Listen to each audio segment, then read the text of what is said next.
And joining us on the Rothman Orthopedics guest line, our good friend from the Nasty Knuckles podcast, as well as Flyers alum, as you know, Riley Cote. What's going on there, Riley? Not much. Thanks for having me. Good to see you, Farzy. Good to see you as well, my friend. Let me just get this out of the gate. I didn't realize this. If you would have asked this question to me maybe 48 hours ago, hey, Farzy, who's a bigger man, you or Sam Morin? I would have said that Sam Morin character, but then I went and saw that good old Samuel jump out of his shoes at the snake that you guys put down in his golf cart. And I was like, I took it better than him. Yeah, he got it real good. Yeah, he's apparently got a real phobia of snakes, a little worse than you do. But yeah, I know. It was pretty spectacular presentation there. That's a great way to put it. Is he one of the best reactions you guys have had yet? Yeah, I'd say so. Yeah. Yeah, he jumped out of his skin, literally. I talked about it earlier on the show. You guys have the rubber snake that you guys like putting out by people's golf carts. Classic move. And you guys have gotten some great reactions. Sam Morin is definitely one of my favorites. You guys obviously recently interviewed him on the Nasty Knuckles podcast that you and Nasty, Derek Stoudemire, like to do. It is a fantastic podcast, fantastic web show as well. Highly recommended. Anything jump out to you from that Sam Morin interview that maybe you didn't know previous to interviewing him? Not really. I have a good relationship with Sam. I coached him back in the day with the Phantoms, so I know him really well. I know his story well. Just really happy for him to kind of break through for these last couple of years of injuries and take that next step this past season, even though it was kind of horseshit for the Flyers. For him personally, it was his best season. He strung together, I think, 22 games with the Flyers there and got back on deep, got comfortable playing defense again and the whole bit and kind of got established. So I think for him, it's all about self-preservation for Sam. It's about just recovery, regeneration, and not taxing those knees and just coming into camp healthy. I think that's what it's all about. But great guy, like just the unbelievable heart. It's a guy you just root for. He's a first rounder, yeah, but I mean, you're not going to find a hungrier guy than Sam. So just nothing surprised me, but just his work ethic and how he shifted his, philosophy on training, which was necessary for his situation. And yeah, just proud to see him have that energy and still have that fire. Is the left wing experiment done? Is he a defenseman now? It's done, yeah. Okay, he's a defenseman, yeah. It didn't last very long. He sent him back down to the Phantoms. They needed a defenseman, so he's back on D, and then he apparently thrived back there. And then when he got called back up, he was back on D. So yeah, I think that experiment's over.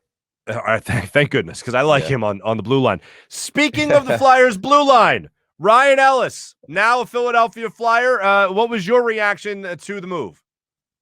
I think it's a good move. He's a top pair guy. He's definitely a top four guy, probably with Provy there, right-handed shot, I believe.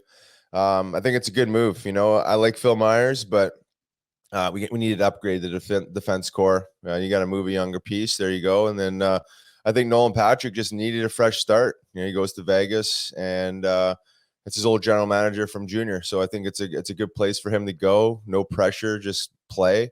But on defense, Flyers, I think it's an upgrade for sure. I always love that about hockey. Everyone's connected somehow, and it usually goes back to juniors. It's interesting, isn't it? Yeah, it really is. So I agree 100%. They needed to upgrade defense. They brought in that veteran defenseman, guy who can handle the puck really well, skates really well, all that stuff. The only negative that I say about this, Riley, and tell me if I'm wrong. Tell me if this is just bonkers. Okay, tell me if this is just crazy. I kind of get Patrick Sharp vibes from moving on from Nolan Patrick at this point. Is there any comparison there, or is that just totally out of left field? Well, like the way things have gone with the Flyers, as soon as guys leave, they go and have success and win Stanley Cup. So probably, you're probably okay. Right. But I think, from what I've learned, he didn't have a great season. He's obviously was dealing with some collateral damage from whatever he was dealing with the head. But I don't, from what I learned too, he wasn't very happy in the organization. He didn't love the coaching staff, and there's blockages there. And you're not, it's tough when you have a guy that's just not growing the way you expect him to. And then he's not only just not growing, there's friction there. So sometimes you got to move those guys and just give them a fresh start. You don't want to. You don't never want to move a young first round pick, high pick. Number like 2 that overall early, right? But it is what it is. Like, it's just like the Flyers need to be better next year, and they had to give up something. So I think he was just a little bit disgruntled the way things were worked for him in Philly, and it's what happens. But I agree. That's the first thing I thought too, is like, oh, he's going to go and have success somewhere else. And that's just the way it works. But, you also got to go send guys to places they might be successful in too, right? I mean, not that was designed that way. It was more a Flyers move, but you got to give something up. And, it's been a rough patch for him. Got to spend money to make money, as they say. Yeah. So the expansion draft is going to be taking place tonight, and they did not protect James Van Riemsdyk. They did protect Nick Aube-Kubel. Surprising to you at all, or do you think that that's more par for the course for the Flyers? I was a little surprised. I think it's just probably just a money thing. You can only protect so many guys, and maybe you have a way to unload a contract. I'm not really sure. I was a little surprised to see that. I thought JVR, we had him on not too long ago too. We were praising him, how like you're a great veteran guy to have around these young guys, and you're a leader, and you've evolved, and he's really into recovery and regeneration, and really understanding how to take care of his body. So I mean, to me, having a guy like that around makes a lot of sense. But I don't know, there's some strategy, obviously, when moving numbers and stuff like that, with the way they protect or don't protect some guys. So to me, it's not about who's an actual better player. Maybe just more longevity with a younger guy. I don't know. We'll see how it goes down, but they got some nice guys to pluck from. That's for sure. It certainly seems like it here. Right now, Riley, while you're looking at the Flyers, and there's still a full off season to go, as we know, looking at the Flyers right now with the upgrade that they've made with Ryan Ellis on the blue line, do you feel like that is just the first move of many? Is this going to be a busy offseason for the Flyers? How busy do you think Chuck Fletcher will basically be this offseason? Well, I don't think it's the last move. I think it's a good start, because we talked about this before. Like the back end needed to be restructured, and I think that's a good starting point. If they can add one other guy, like another top 4 guy somehow, without giving up too much, I mean, to me, like that would be like a nice way to start. I obviously think that you could squeeze in a couple of forwards there too, but I don't think it's going to be like a total overhaul. I think it's just, moving a couple pieces around and, building that chemistry.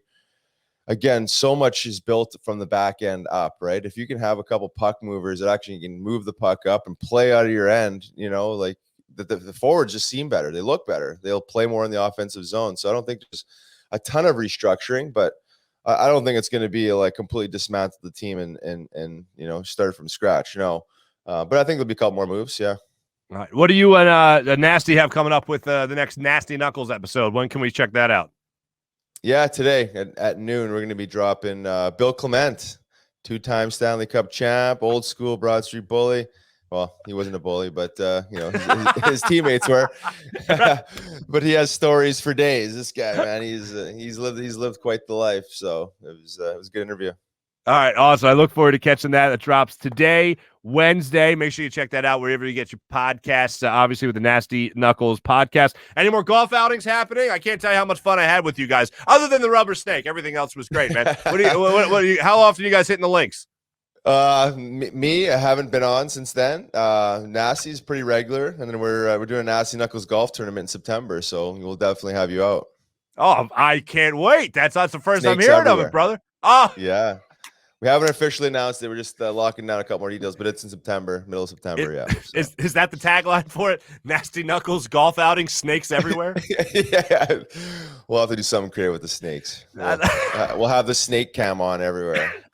By the way, I told you on the show before when I had you on that I'd probably nerd out more than anybody if I ever met Neil Little. Like of all the people, Neil Little, right? Right. I can't tell. I texted my boys that I grew up with, and that we went to both Calder Cup championships. Saw you win a Calder Cup too, and I said to Neil, I said I thought I wait till like the 6th hole to like mention that. That way I'm not too eager. You know what I mean?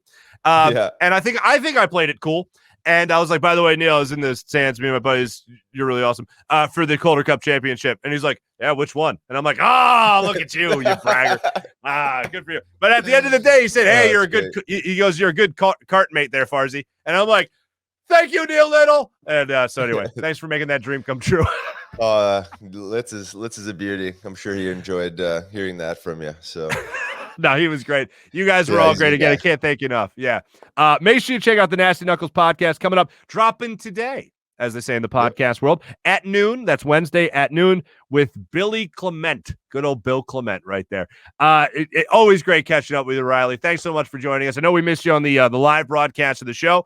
I'm glad you were able to jump on later for us and talk some pucks, man. Much appreciated. No problem. Thanks for having me.